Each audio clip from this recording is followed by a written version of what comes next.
Next है हमारा radio active pollution. Radio active pollution के ऊपर आपको शॉर्ट नोट आ सकता है एग्जाम में, बहुत इंपॉर्टेंट है। Radioactive pollution can occur due to the two reason, natural and artificial. Nature से भी हो सकता है, आर्टिफिशियल से भी हो सकता है। Ultraviolet and infrared radiation are the natural radiation, whereas X-ray and the radiation from the atomic energy plant are artificial radiation। तो आपको पता है कि यूवी और आईआर जो है वो नेचुरल रेडिएशन है, और एक्सरे और radiation from atomic energy, atomic energy से जो रेडिएशन रिलीज होता है उसे हम आर्टिफिशियल रेडिएशन बोलते हैं। ओके, तो अभी देखो ये आपको, ये आगे जाओगे तो इसके बारे में आपको पता चलेगा, इसलिए मैं ज़्यादा कुछ नहीं बोल रहा। अभी यहाँ पे देखो कुछ इंसिडेंट है, ये आपको याद रखना है, ये एग्जाम्पल आपको देना है। यहाँ पे आप देखोगे तो चेरनोबिल के बारे में, विंड स्केल के बारे में, 3 माइल्स आइलैंड्स के बारे में। Chernobyl, wind scale and 3 mile islands, ये बहुत बड़े बड़े ट्रेजिडी हुए हैं, बहुत बड़े बड़े मिसहैप, मतलब कि इसके बारे में हम सोच नहीं सकते थे, मतलब ऐसी दुर्घटना हुई है। समझ में आए कि नहीं, जो रेडियो एक्टिव पॉल्यूशन से रिलेट करती है, समझ में आए कि नहीं। तो यहाँ पे ये एक्चुअली ये सब न्यूक्लियर पावर स्टेशन से रिलेट करते हैं, न्यूक्लियर पावर प्लांट जो होते हैं। तो जैसे हमारे यहाँ पे एटॉमिक पावर स्टेशन है तारापुर में, वैसे न्यूक्लियर पावर स्टेशन से यहाँ से ये सब रेडिएशन रिलीज़ हुए थे और उसकी वजह से इंसिडेंट हुए थे। अब ये जो चेरनोबिल है ये कहाँ से रिलेट करता है, ये यूक्रेन में है, समझ में, रसिया। बाद में ये आपको विंड स्केल जो दिखाई दे रहा है, विंड स्केल कहाँ पे, विंड स्केल आपको ये ब्रिटेन में दिखाई देगा। कहाँ पे दिखाई देगा, ब्रिटेन। और ये जो 3 माइल आइलैंड है ये यूएस से रिलेटेड है। तो ये जो इंसिडेंट हुए थे जिसकी वजह से बहुत सारे लोगों का डेथ हुआ था, और बहुत सारे लोगों का डेथ हुआ था, और उसकी वजह से ऐसे प्रॉब्लम्स हुए कि जो प्रॉब्लम्स आज भी दिखाई दे रहे हैं। जैसे कि अगर आप देखोगे जो हिरोशिमा और नागासाकी में जो प्रॉब्लम हुआ था, जो वहाँ पे आपको पता होगा कि अमेरिका ने क्या किया था वहाँ पे, हिरोशिमा और नागासाकी में क्या किया था, ये एटॉमिक बम वहाँ पे क्या किया था, गिराया था। एटॉमिक बम गिराने के कारण वहाँ पे प्रॉब्लम क्या हो गया था कि आज भी वहाँ पे पता है कि जेनेटिक डिसऑर्डर दिखाई दे रहा है। हमने लेसन नंबर फर्स्ट में पढ़ा था म्यूटेशन। म्यूटेशन मतलब क्या होता है कि जीन के पोजीशन में कुछ चेंजेस आ जाना, उसे हम कहते हैं जेनेटिक डिसऑर्डर। आज भी वहाँ पे ऐसे प्रॉब्लम है कि कोई बच्चा हो रहा है जिसके पैर में कुछ प्रॉब्लम हो जा रहा है, हाथ में कुछ प्रॉब्लम हो जा रहा है, हाँ, उसके आँख में कुछ प्रॉब्लम हो जा रहा है। तो ऐसे कुछ ना कुछ उसके जीन में कुछ ना कुछ प्रॉब्लम हो जा रहा है, और जनरेशन टू जनरेशन वो इंसिडेंट चलते ही जा रहा है। देन यहाँ पे अगर आप देखोगे तो यहाँ पे लिखा हुआ है, हाँ, तो ये जो इंसिडेंट थे, अभी आप सबसे अच्छा एग्जांपल, अगर आप रेगुलर अगर आपको पता होगा तो आप सबसे अच्छा एग्जांपल ले सकते हो अभी जस्ट विशाखापट्टनम में जो इंसिडेंट हुआ। आप भोपाल गैस ट्रेजेडी का भी आप ले सकते हो जो 1984 में हुआ था। 1984 में जो हुआ था, आई थिंक दिसंबर में हुआ था, मुझे दिसंबर में 2 दिसंबर के आई थिंक हुआ था, इतना डेट प्रॉपर याद नहीं मुझे। तो वो जो इंसिडेंट हुआ था, पता है रातों रात कितने लोग का डेथ हो गया था। तो सेम ऐसे विशाखापट्टनम में अभी हुआ था, अभी जस्ट अभी हुआ था। तो ये ऐसे जो इंसिडेंट होते हैं जिसकी वजह से जो डेथ रेट होता है वो बहुत ही बड़ा होता है। तो ऐसे 3 आपको एग्जांपल यहाँ पे दिए, तो आप रेडियो एक्टिव पॉल्यूशन में तीनों एग्जांपल आपको देना है। देन यहाँ पे some of the effect of radiation are as follow, क्या क्या उसके इफेक्ट्स हैं। तो अगर आप देखोगे तो पहला क्या है, कैंसर, अल्सरेशन। अल्सरेशन मतलब आपको पता है जैसे अल्सर हमें होता है, अल्सर होता है तो हमारे स्किन क्या हो जाता है, स्किन का सरफेस क्या हो जाता है, निकल जाता है, तो वहाँ पे डेथ हो जाता है। तो वैसे मतलब अल्सरेशन से रिलेटेड कैंसर होना किसकी वजह से, हायर रेडिएशन ऑफ एक्सरे, अगर एक्सरेज का अगर ज़्यादा रेडिएशन अगर आपके बॉडी में है तो। Then tissue in the body is damage, मतलब टिश्यू बॉडी के अंदर क्या हो जाएगा, डैमेज हो जाएगा। एंड जेनेटिक चेंजेस मैंने बताया हिरोशिमा और Nagasaki. And vision is adversely affected, vision आपके आँख में भी कुछ प्रॉब्लम हो सकता है। देन नेक्स्ट है नीड ऑफ इन्वायरमेंटल कंजर्वेशन। आज हमें इन्वायरमेंट का कंजर्व करना क्यों इंपॉर्टेंट है। अब देखो ये आप रीड कर लेना, मैं अब डायरेक्ट बता रहा हूँ। अगर आप इन्वायरमेंट का आज कंजर्वेशन नहीं करोगे, अगर इन्वायरमेंट का कंजर्वेशन नहीं करोगे तो प्रॉब्लम क्या हो जाएगा, नेक्स्ट जो जनरेशन आएगा ना उसमें सबसे ज़्यादा प्रॉब्लम हो जाएगा। वो जो जनरेशन को, जैसे कि अगर समझो आज अगर इन्वायरमेंट में कुछ प्रॉब्लम हुआ, जैसे कि अगर आप देखोगे तो धीरे धीरे टेम्परेचर इंक्रीज़ होते जा रहा है। इवन दिल्ली जैसे शहर में, जो इतनी बड़ी हमारी कैपिटल है, दिल्ली जैसे सिटी में जो टेम्परेचर है वो कभी कभी कैसा हो जाता है कि बहुत ही हाई लेवल पे पहुंच जाता है। हमने टीवी पे देखा होगा, सुना रहेगा, पंजाब में, दिल्ली में पिछले 50 सालों का सबसे ज़्यादा टेम्परेचर मापा गया। ऐसे हम अलग अलग टेम्परेचर क्या करते हैं, कंसिडर करते हैं। तो ये जो अलग अलग चीज़ें हैं ये आपको, तो हमें क्या करना है, फ्यूचर जनरेशन को क्या करना है, फ्यूचर जनरेशन के लिए हमें अपने इन्वायरमेंट को बचा के रखना है, फ्यूचर जनरेशन में कुछ प्रॉब्लम ना हो और किसी प्रकार का कोई डिसीज़ ना हो, स्प्रेड ना हो, तो इसे हमें क्या करना है, इन्वायरमेंट कंजर्व करना बहुत ही इंपॉर्टेंट है। इसलिए अगर आप देखोगे तो 1972 में यूनाइटेड नेशन इन्वायरमेंटल प्रोग्राम बनाया गया। क्या बनाया गया? यूनाइटेड नेशन इन्वायरमेंटल प्रोग्राम बनाया गया। ये आपको याद रहना चाहिए, कब बनाया गया? इन 1972 में। समझ में आए कि नहीं? तो देखो यहाँ पे United Nation environment programme has been established in the conference arrange on human and environment in which the environment problem are discuss. Environmental programme को डिस्कस करने के लिए अपनी कौन सी मिनिस्ट्री है बताओ मुझे जो इन्वायरमेंट से रिलेटेड है? तो ये देखो अपनी जो मिनिस्ट्री है, ministry of environment forest and climate change. Actually मैं यहाँ पे और एक्स्ट्रा ऐड कर ले रहा हूँ, इन ministry of environment forest and climate change. ये हमारी जो मिनिस्ट्री है जो इन्वायरमेंट से रिलेटेड ध्यान रखती है। समझ में? अब देखो यहाँ पे नीड ऑफ इन्वायरमेंटल कंजर्वेशन। आज हमें इन्वायरमेंट का कंजर्व करना क्यों ज़रूरत है, क्यों हमें इंपॉर्टेंट है कि हमें इन्वायरमेंट का जरूरत। देखो अब आपको क्वेश्चन आया, ये एग्जाम में आता है कि नीड ऑफ इन्वायरमेंटल कंजर्वेशन, तो आप ना ऐसा फ्लो चार्ट पहले इन्वायरमेंट का डेफिनेशन लिख दो। देखो आपको पूरा का पूरा आंसर ही कैसे लिखना है बता रहा हूँ, बाद में ऐसा एक फ्लो चार्ट बना दो, ये ऐसा सेम टू सेम एक फ्लो चार्ट बना दो और नीचे 4-5 पॉइंट लिख दो, आपको पूरे मार्क्स आ जाएंगे। और वहाँ पे अगर चाहिए तो आप ये भी लिख दो कि जो ये इन्वायरमेंटल प्रॉब्लम्स है उसे डिस्कस करने के लिए 1972 में यूनाइटेड नेशन इन्वायरमेंट प्रोग्राम बनाया गया। तो ये सब चीज़ें आप क्या कर सकते हो, बाद में यहाँ पे आप ये भी बता सकते हो कि जो हमारे यहाँ पे कौन सी मिनिस्ट्री वर्क करती है, ministry of environment forest and climate change. तो आपको मार्क्स बहुत अच्छे मार्क्स मिल जाएंगे। देन नीड ऑफ, देखो आप पूरा का पूरा बुक भी मैं दे दूँ ना, अगर आप आंसर लिखोगे तो मार्क्स नहीं मिलेगा, तो आपको अच्छे से आंसर लिखना है। देखो नीड ऑफ इन्वायरमेंटल कंजर्वेशन क्यों है, अभी यहाँ पे 2 चीज़ें लिखी, to maintain the balance in the environment and to solve the natural and artificial problem. सबसे इंपॉर्टेंट आप हमेशा एक पॉइंट हमेशा लिखना है, sustainable development, to achieve the goal of sustainable development. हमारे 17 गोल हैं, ये भी आपको बुक में से एक्स्ट्रा मैं बता रहा हूँ, आपको ज़्यादा पता नहीं होगा। 17 गोल है, 17 गोल के अंदर इन्वायरमेंट से रिलेटेड भी गोल है, गरीबी दूर करना है, तो ऐसे डिफरेंट गोल है। तो जिसके अंदर से जो इसके अंदर इन्वायरमेंट से भी रिलेटेड गोल्स हैं उसे हमें अचीव करना है। कौन से ईयर में अचीव करना है उसके बारे में आई थिंक वो 2030 तक हमें अचीव करना है पूरा, वो आप सर्च कर लेना प्रॉपर।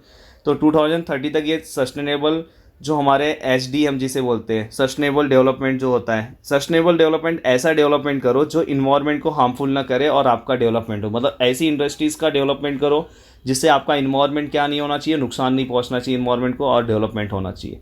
तो नीड ऑफ इन्वायरमेंटल कंजर्वेशन की ज़रूरत क्या है, तो सबसे पहले आप लिख सकते हो कि for sustainable development, sustainable development मतलब ऐसा डेवलपमेंट जिससे इन्वायरमेंट को नुकसान ना हो और डेवलपमेंट हो। दूसरा आप लिख सकते हो, हमेशा ये पॉइंट हमेशा इन्वायरमेंट में लिखो, टू कंजर्व बायोडाइवर्सिटी। बायोडाइवर्सिटी को हमें क्या करना है, कंजर्व करना है। बायोडाइवर्सिटी मतलब कि आज जो डिफरेंट प्लांट की स्पीसीज है धीरे धीरे ख़त्म हो जा रही है, पता चल रहा है। बीच में देखो आपको दिखाई दे रहा होगा टाइगर का जो नंबर था धीरे धीरे कम होते जा रहा था, आज टाइगर के नंबर्स ऊपर आ गए। समझ में आएगी नहीं?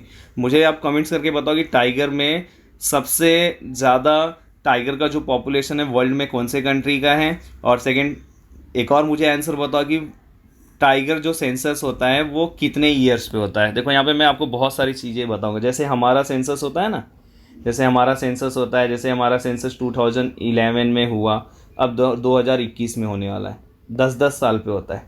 वैसे टाइगर का सेंसस पता है 4 साल पे होता है। कितने साल पे होता है? 4। टाइगर का भी सेंसस होता है, टाइगर को भी काउंट करते हैं।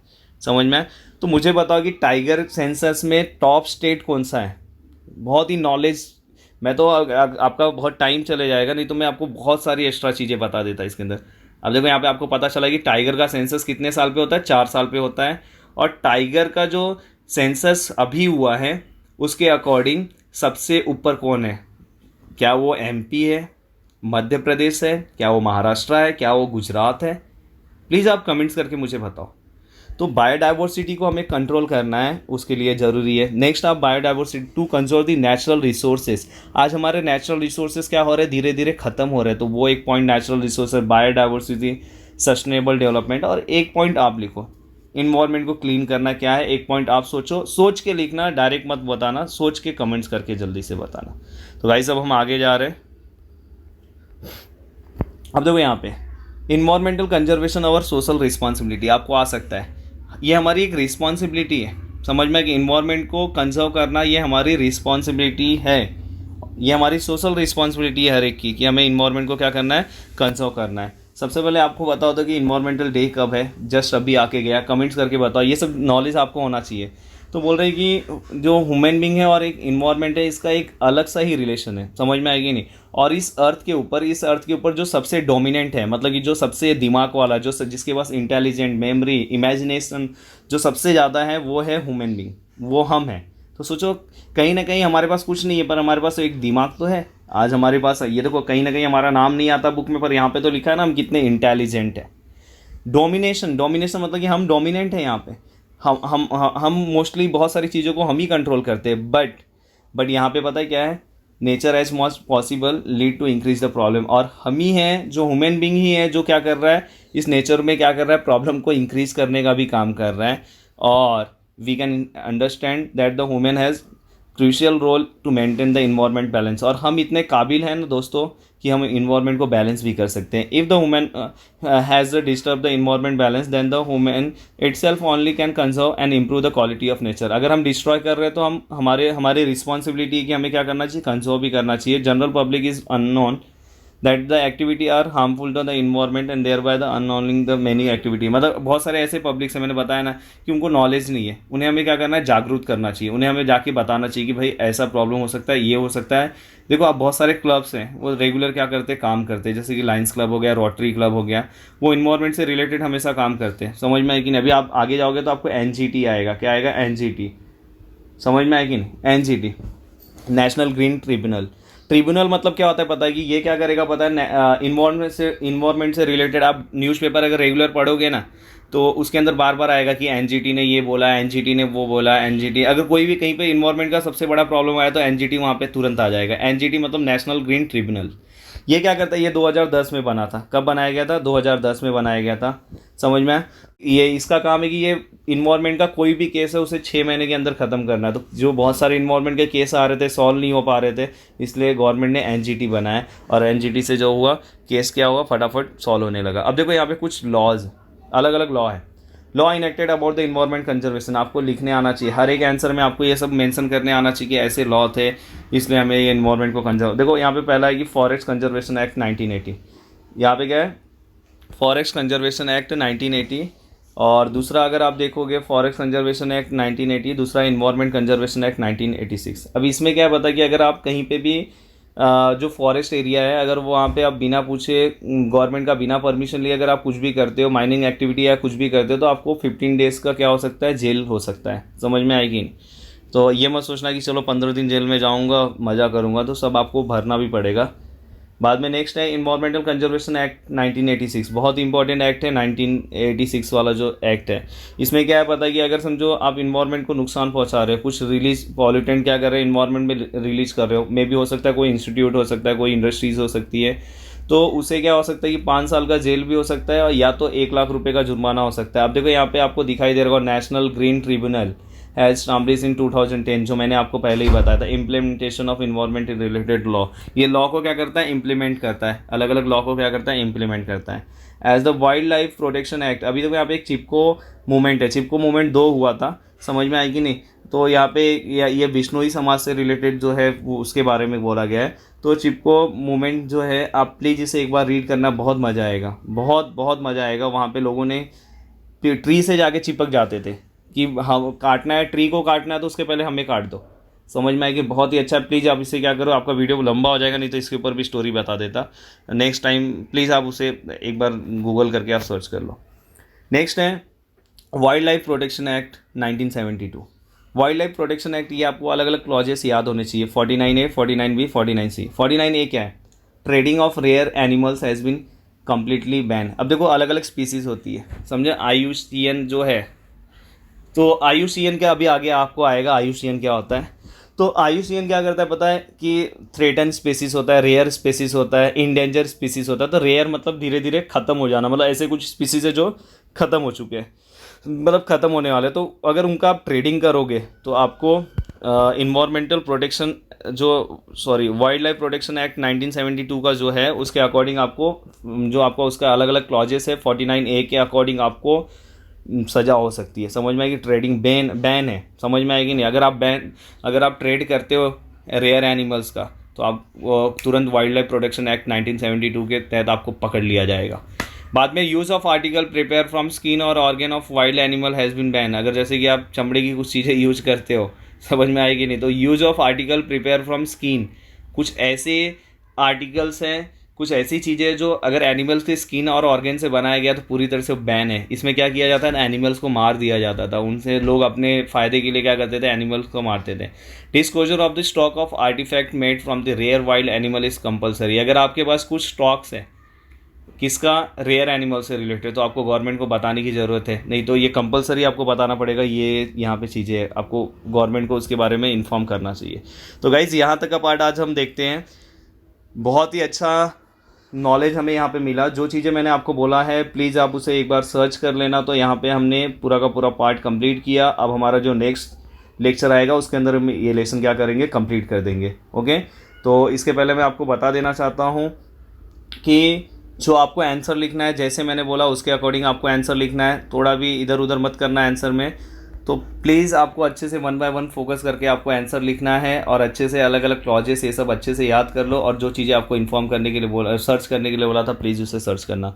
लेसन नंबर 2 हमारा कंप्लीट हो गया, लेसन नंबर 3 हो गया, लेसन नंबर 4 एक लेक्चर और होगा, उसमें ख़त्म हो जाएगा। Then lesson number 1 already start हो गया है। जो सबसे डिफ़िकल्ट पार्ट था लेसन नंबर 1 का, वो फर्स्ट पार्ट था जो हमने कंप्लीट कर दिया है। हो सकता है कि सेकंड पार्ट में आपको ऐसे ही स्क्रीन रिकॉर्डर के मतलब ऐसे ही आपको स्क्रीन रिकॉर्डर पे ही बताओ, क्योंकि और नेक्स्ट पार्ट जो है बहुत ही इजी पार्ट है।